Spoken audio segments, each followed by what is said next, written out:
Alhamdulillah kita bisa melanjutkan kembali ulasan kita di dalam kitab Al-Fiqhul Manhaji ala madhhabil Imam Syafi'i rahimahullahu taala di pembahasan tentang kaifiyatus shalah.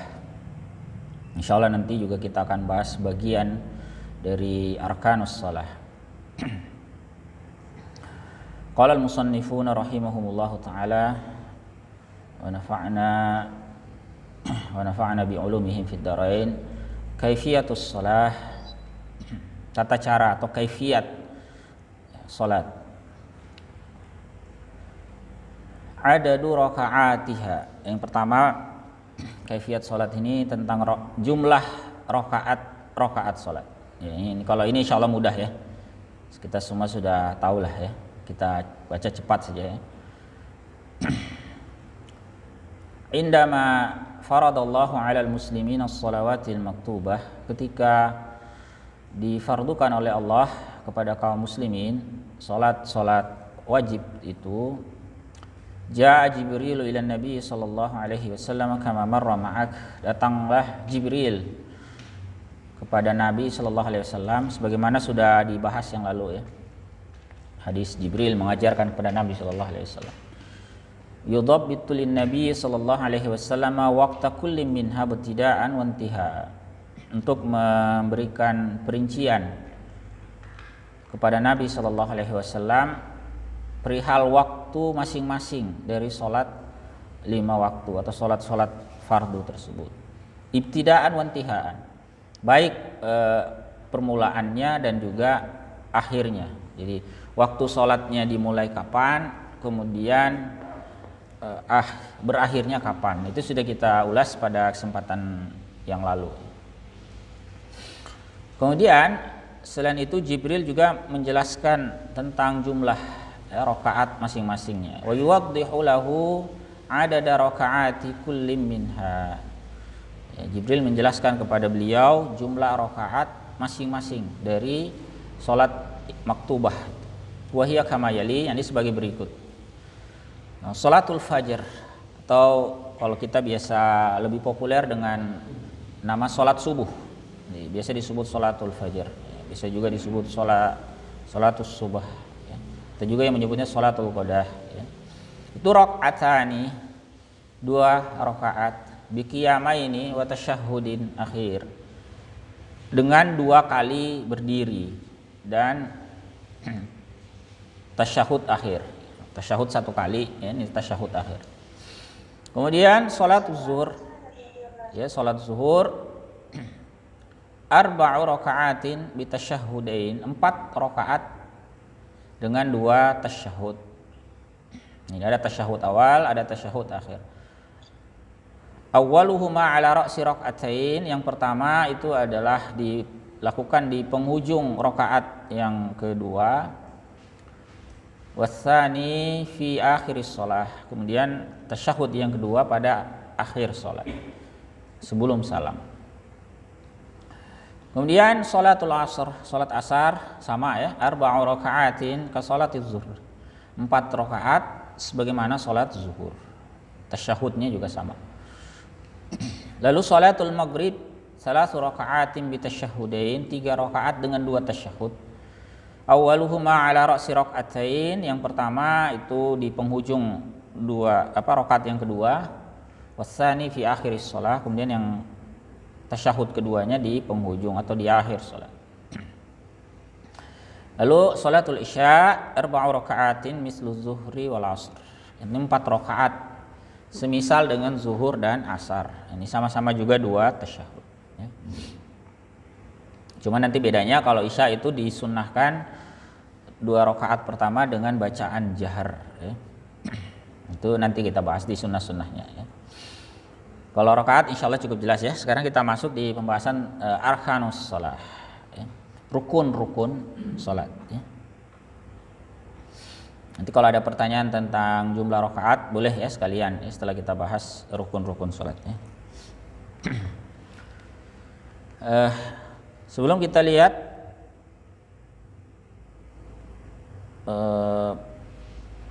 makna kita lihat detail ya rukun salat apa saja, kita lihat maknanya ya, makna rukun. Apa arti rukun itu? Ruknus syai'i ma kana juz'an asasiyan minhu. Rukun sesuatu itu adalah bagian asasi dari sesuatu itu. Jadi kalau disebut rukun salat berarti dia bagian asasi dari salat. Tidak boleh tidak harus dipenuhi. Ya, kal jidari minal ghurfah, seperti dinding sebagai rukun dari kamar. Kamar itu kalau tidak ada dindingnya tidak disebut kamar ya. Itu contoh ya. Jadi dinding itu menjadi rukun bagi kamar. Fa ajza'us sholati idzan arkanuha. Maka bagian-bagian salat ini yang asasi ini, kalau begitu berarti merupakan rukun-rukunnya. Kar ruku' was sujudi wa nahwihi, seperti ruku' dan sujud ya, dan semisalnya. Wala yatakamalu wujudus sholati wala tatawaffaru sihhatuha illa bi ay yatakamala fiha jami'u ajza'iha bisyakli wat tartibil waridain an Rasulillah sallallahu alaihi wasallam. Tidak sempurna keberadaan salat dan tidak terpenuhi sahnya kecuali ya terpenuhi padanya seluruh bagian-bagiannya dengan bentuk dan urutan yang bersumber dari Rasulullah sallallahu alaihi wasallam. Jadi bagian-bagian sholat itu tidak boleh dikarang ya.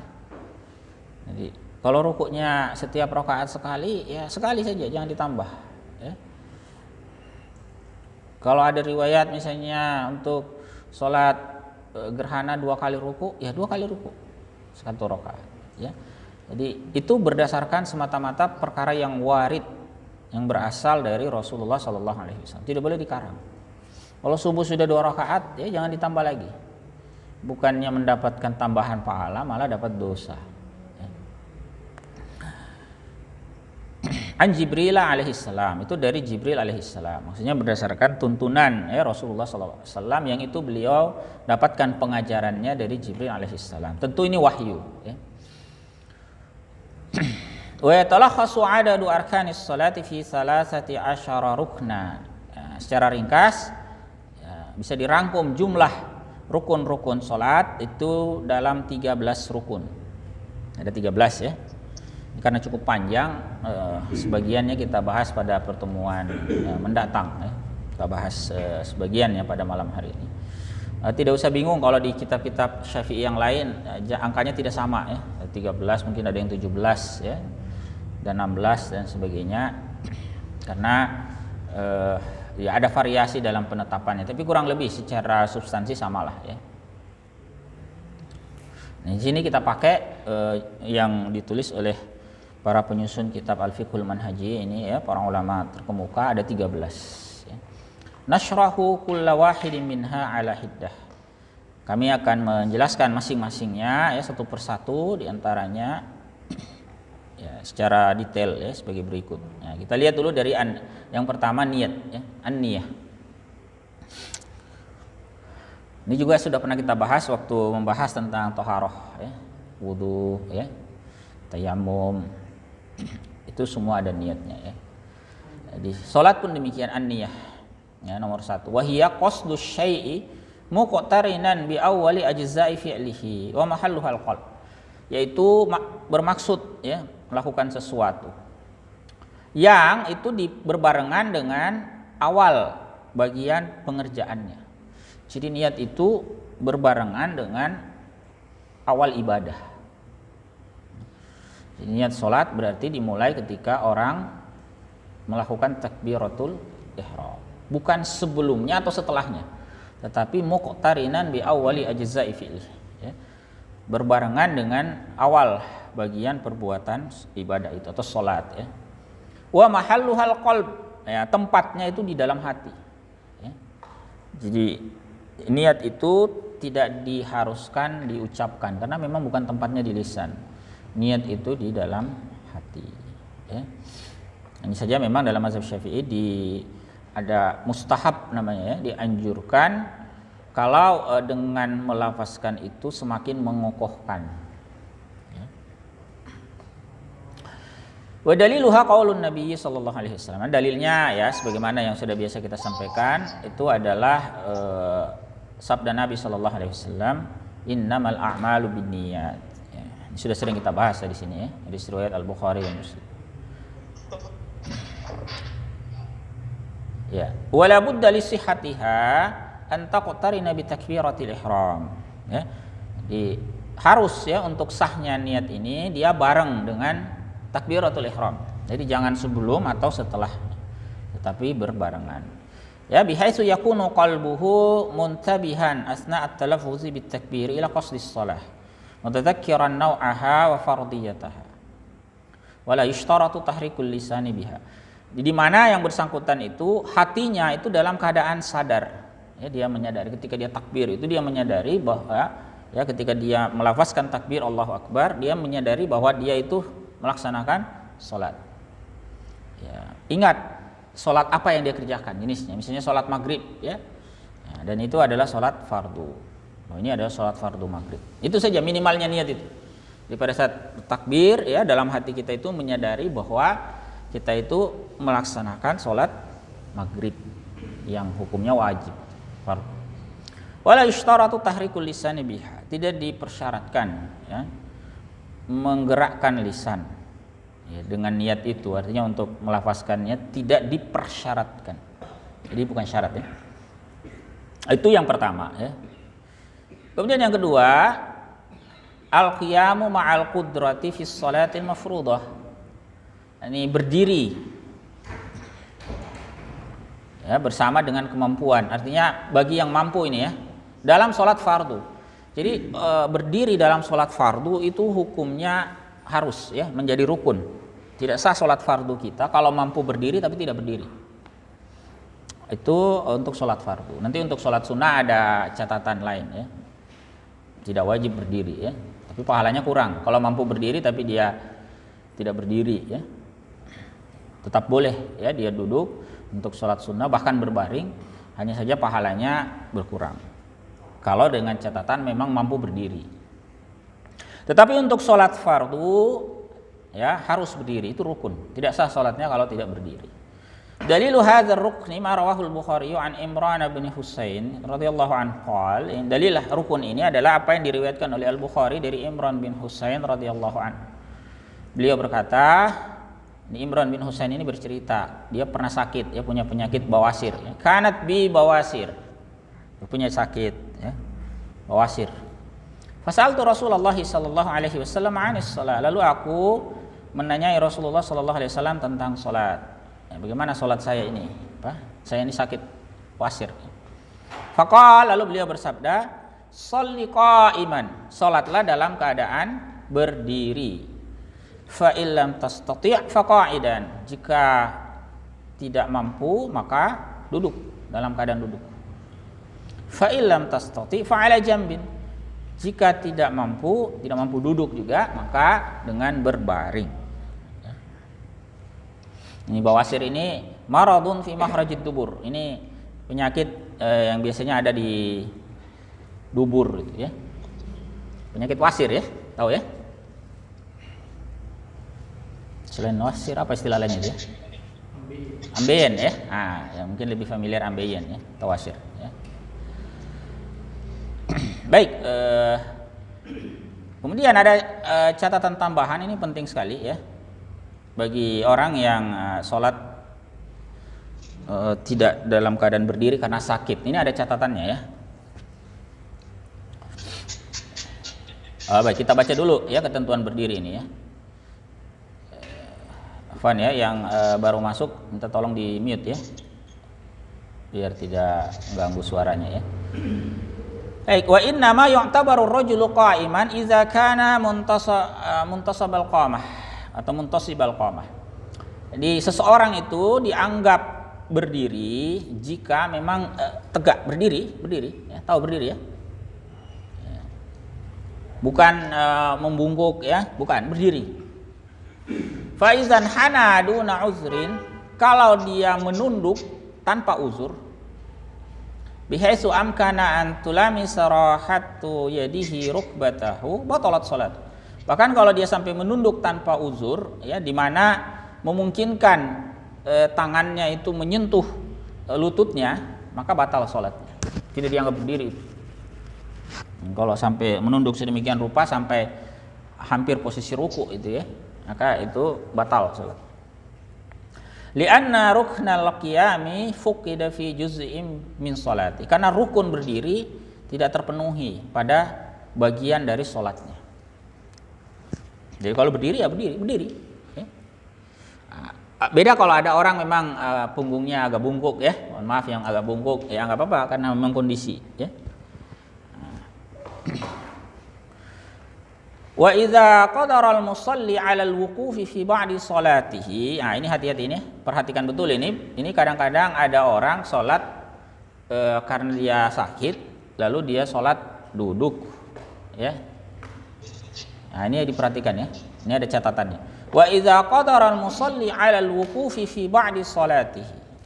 Kalau mampu orang yang salat itu untuk berdiri di sebagian salatnya, wa ajiza fi ba'dihi al-akhar, dan dia tidak mampu pada bagian yang lain, maka bagaimana? Waqafa haitsu yumkinuhu dzalik. Dia berdiri ya dalam dia berdiri ketika memungkinkan untuk berdiri. Wa jalasa fi sa'iriha, dan dia duduk pada selainnya. Jadi begini, ada orang itu dia sebetulnya mampu berdiri. Ya, cuman yang kesulitan itu sujud. Ya, paham ya? Dia kesulitan untuk sujud, atau dia kesulitan ruku.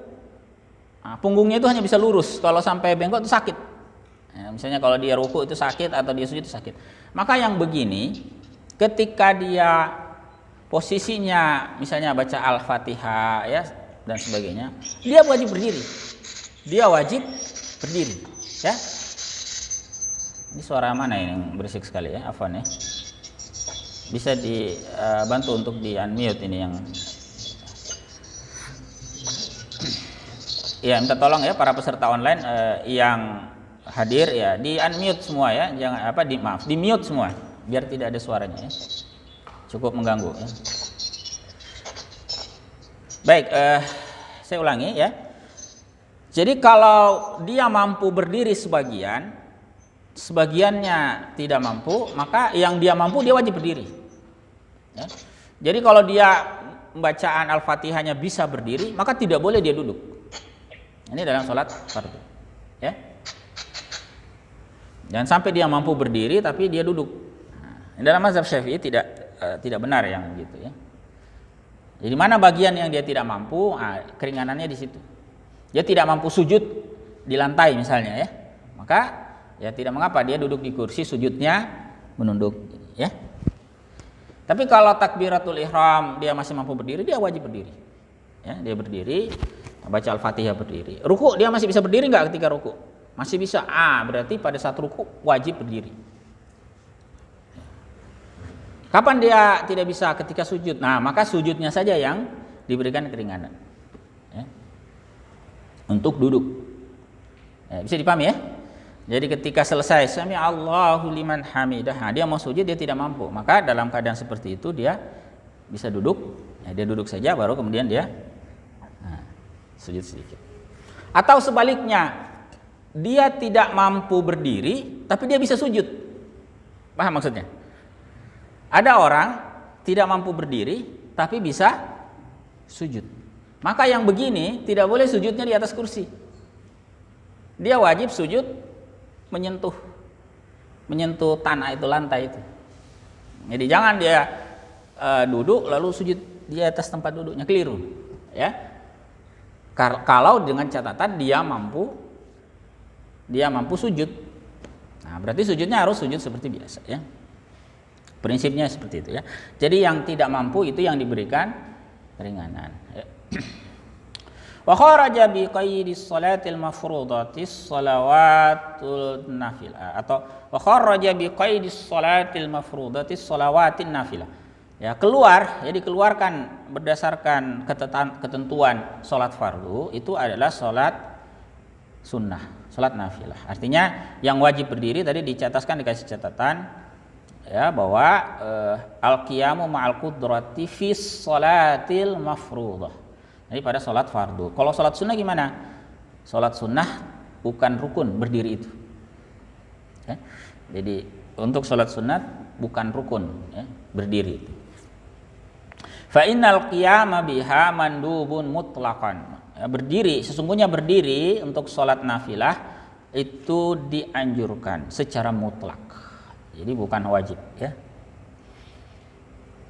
Jadi kalau ada orang sholat sunnah duduk, nggak usah heboh ya, nggak usah rame ya. Bisa saja memang dia memilih meninggalkan berdiri, meskipun ya harus dipahami ini pahalanya berkurang ya. Nanti ada hadisnya di bawah ya. Falahu ayyajlisa fiha sawa'an kana qadiran amla. Dia boleh duduk ya pada sholat nafilah baik dia mampu berdiri atau tidak. Rawal Bukhari anna Nabi sallallahu alaihi wasallam qala, diriwayatkan oleh Al-Bukhari sesungguhnya Nabi sallallahu alaihi wasallam bersabda, "Man shalla qa'iman fahuwa afdal." Ini dalam konteks salat sunnah ya. Siapa salat dalam keadaan berdiri maka itu afdal. Wa man shalla qa'idan falahu nisfu ajril qa'im. Siapa salat dalam keadaan duduk maka baginya setengah pahala orang yang berdiri. Wa man shalla na'iman falahu nisfu ajril qa'id. Siapa yang salat dalam keadaan berbaring, naim ini bukan tidur ya. Tidak ada orang salat tidur itu ya. Maksudnya salatnya dalam keadaan berbaring, falahu nisfu ajril qa'id, maka baginya setengah pahala orang yang duduk. Jadi orang salat sunnah itu boleh dalam keadaan berbaring, duduk. Nah, cuman hati-hati ya, sekali lagi mengamalkan yang begini di tengah masyarakat ya. Jangan sampai malah menimbulkan fitnah. Ini orang ngapain sholat baring, sehat walafiat, sholat duduk padahal sehat. Sebetulnya kalau sholat sunnah memang boleh, tapi pahalanya lebih sedikit, separuh dari yang berdiri. Kalau dalam keadaan duduk ya. Jadi wal muradu bin naim, yang dimaksud dengan naim di sini bukan tidur ya, tetapi al muttaji, berbaring ya, sholat dalam keadaan berbaring. Itu rukun yang kedua. Jadi yang pertama tadi niat, yang kedua berdiri. Nah, yang ketiga takbiratul ihram. Dalil dzalika ma rawahu Tirmizi wa Abu Dawud wa ghairuhuma annahu sallallahu alaihi wasallam qala. Dalil hal tersebut adalah riwayat At-Tirmizi dan Abu Dawud ya, dan lain-lain. Bahwasanya Nabi sallallahu alaihi wasallam bersabda, "Miftahus shalatit tuhur wa tahrimuhat takbir wa tahliluhat taslim." Pembuka salat itu adalah suci, tohara.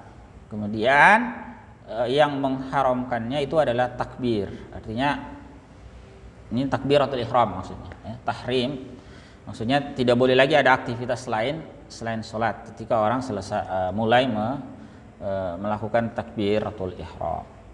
Wa tahliluhat taslim, dan yang menghalalkannya adalah salam. Artinya mau melakukan aktivitas di luar sholat, nah, itu boleh setelah salam ya. Jadi itu dalilnya ya sebagai rukun. Nah, kaifiyatuha, tata caranya, la budda min lafzati Allahu Akbar. Ini harus menggunakan lafaz Allahu Akbar. Kita tahulah ya, Allahu Akbar. Hanya saja dalam mazhab Syafi'i ini ada tambahan ya. Wala tadurru ziyadatu la tamna'ul ism. Jadi tidak mengapa ada tambahan yang tidak mencegah penamaan itu. Ini nama Allah ya. Misalnya ya kita tambahkan Qallahul Akbar, seperti lafaz Allahul Akbar, dia pakai alif lam. Jadi bukan Allahu Akbar tapi Allahul Akbar. Nah, tidak mengapa. Masih boleh ya. Atau Allahul Jalilul Akbar. Nah, dia tambahkan Al Jalil di tengahnya. Allahul Jalilul Akbar. Cuman ini kan tidak lazim ya. Jadi hati-hati juga ini mengamalkannya ya. Sampai kita amalkan lalu ramai di masyarakat ya. Tapi secara fikih boleh ya. Falau zada kalimatan laisat min sifatillahi ta'ala. Sekiranya yang bersangkutan menambahkan kata yang bukan dari sifat Allah Ta'ala. Kaqaulihi Allahu huwal akbar. Seperti misalnya dia ucapkan Allahu huwal akbar, dia tambah kata huwa ya. Au ghayyara sighah, atau dia mengubah redaksinya, ka'an qal, misalnya dia mengatakan akbaru Allah, akbarnya di depan, akbar pada Allah, maka lam yasihat takbir, tidak sah. Atau kalau mau sederhana ya Allahu Akbar, enggak usah aneh-aneh lah ya. Enggak usah aneh-aneh ya. Ini pengetahuan tambahan ya. Jadi kalau misalnya ada yang melakukan juga kita tahu ya. Dalilu dzalika daruratul ittiba'i li fi'lin Nabi sallallahu alaihi wasallam. Wa qad kana sallallahu alaihi wasallam mulaziman fi takbiratil ihram li hadhihi sighah. Jadi dalil hal itu ya karena daruratul ittiba', keharusan kita mengikuti ya, ittiba' kepada perbuatan Nabi sallallahu alaihi wasallam. Dan memang Nabi sallallahu alaihi wasallam senantiasa ya dalam takbiratul ihram menggunakan redaksi itu.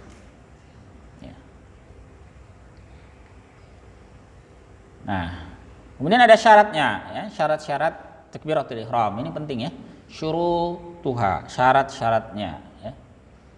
Yushtaratu li sihhati takbiratul ihrami mura'atul umurit thaliyah. Dipersyaratkan agar sah takbiratul ihram itu memperhatikan beberapa perkara berikut.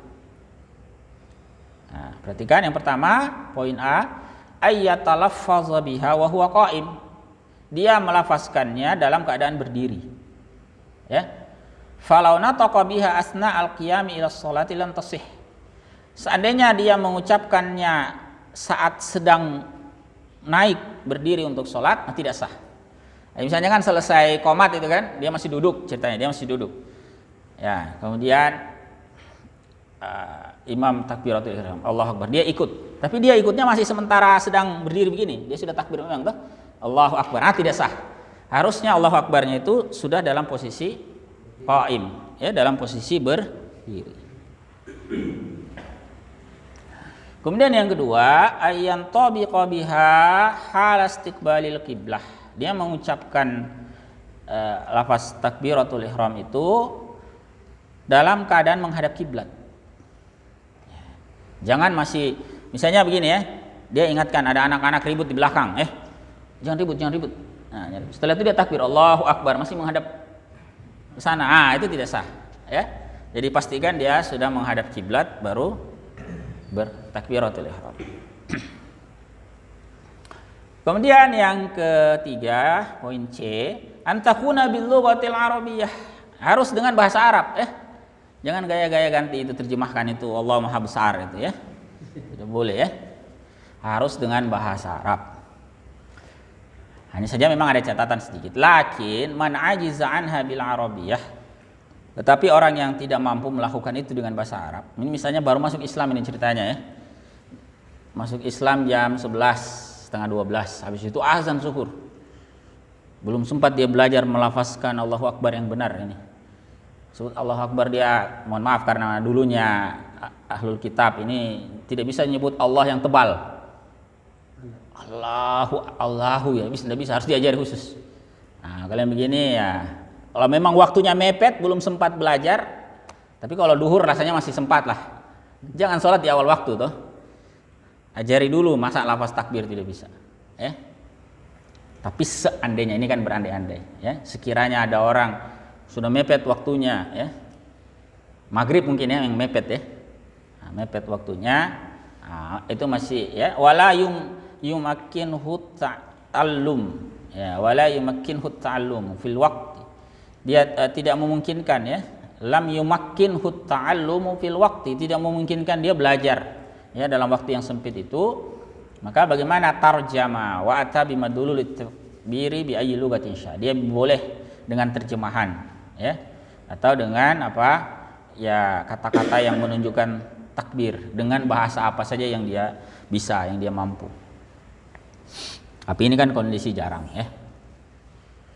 Wa wajaba alaihi ta'allumu in qadara ala dzalik. Ya wajib dia belajar kalau mampu. Jadi sudah waktunya ini masih cukup, belajar dulu.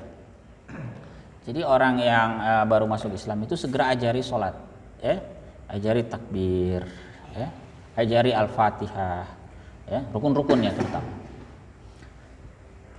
Kemudian yang keempat, syarat keempat takbiratul ihram ini, ayyusmi'a nafsahu jami'a hurufiha in kana sahihas sam'i. Dia memperdengarkan dirinya, ini paling minimal. Dia memperdengarkan dirinya seluruh huruf-huruf takbiratul ihram itu ya, dengan catatan memang sehat pendengarannya. Bukan orang yang tuli. Jadi bukan takbiratul ihram itu dalam hati, itu maksudnya ya. Jadi takbiratul ihram itu diperdengarkan ke, minimal kita bisa dengar sendiri minimal.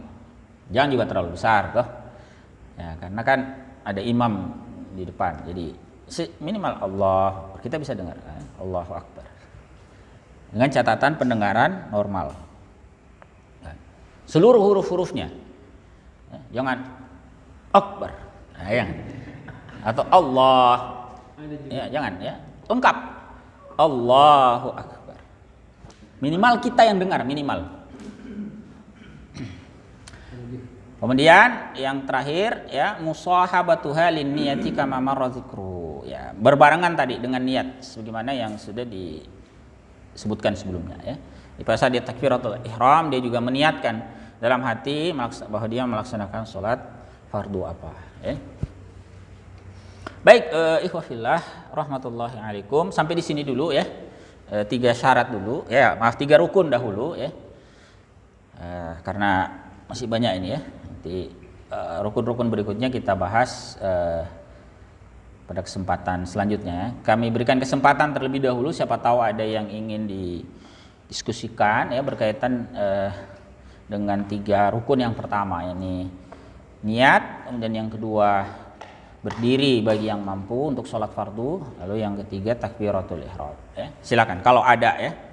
Kalau yang di online juga bisa ya, memanfaatkan kolom chat ya, atau secara lisan juga boleh ya. Silakan ya. Assalamualaikum warahmatullahi wabarakatuh. Ya, ini yang di masjid dulu ya, silakan. Ya, ini mohon maaf kalau sudah pernah berulang dulu terkait dengan sholat kita. Apakah kami pernah mendengar bahwa kalau kita misalnya menentukan bahwa saya bermazhab Syafi'i dalam perkara sholat rukun tadi termasuk wudunya semua mengikuti mazhab Syafi'i, tidak boleh kemudian dicampur-campur dengan pendapat mazhab yang lain gitu. Apakah memang demikian Ustaz? Pendapat itu sahih, benar atau bagaimana?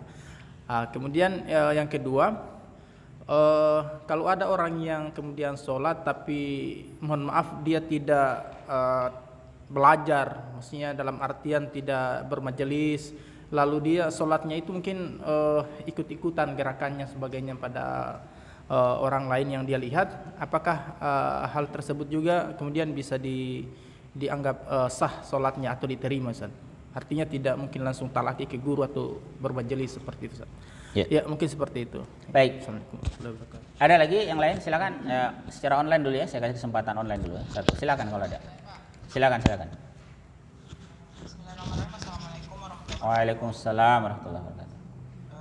Tadi kan saya mau bertanya pada rukun kedua Pak, sholat sunnah yang berdiri tadi, di mana dikatakan bahwa kalau berdiri sholat sunnah dalam keadaan berdiri itu pahalanya lebih penuh atau lebih afdal. Dan kalau duduk itu pahalanya setengah dari pahala berdiri. Pertanyaan saya Pak, kalau misalnya terdapat uzur yang menyebabkan seseorang itu harus sholat sunnah dalam keadaan duduk, apakah pahalanya tetap setengah atau ada pertimbangan Pak? Ya. Baik. Cukup ya? Ya Pak. Ya. Terima kasih. Baik. 2 ya, satu lagi. Ada nggak online, secara online satu lagi kalau ada? Ya, kalau nggak ada ya yang di masjid silakan. Waalaikumsalam warahmatullahi wabarakatuh. Ini berkaitan dengan gerakan takbiratul ihram. Ada yang akhirnya nih pas datang langsung Allah. Mungkin. Iya. Mengangkat tangannya, mengangkat tangan. Ya. Pada saat takbir kan yang kita tahu itu kan di depan telinga atau di sejajar dada. Tapi ada datang begini. Saya juga agak heran. Iya. Seperti apa itu, Ustaz? Baik. Ada lagi? Ya, silakan. Bagaimana kalau misalnya Ustaz, biasa kita sholat ada gerakan-gerakan tambahan, misalnya kayak kita menggaruk atau seperti apa? Itu nanti. Itu pembahasan pembatal ya. Ya. Jadi ini karena banyak pertanyaan, yang kita fokus ke rukun dulu ya. Jadi pertanyaan pertama tadi berkaitan dengan orang yang sholat.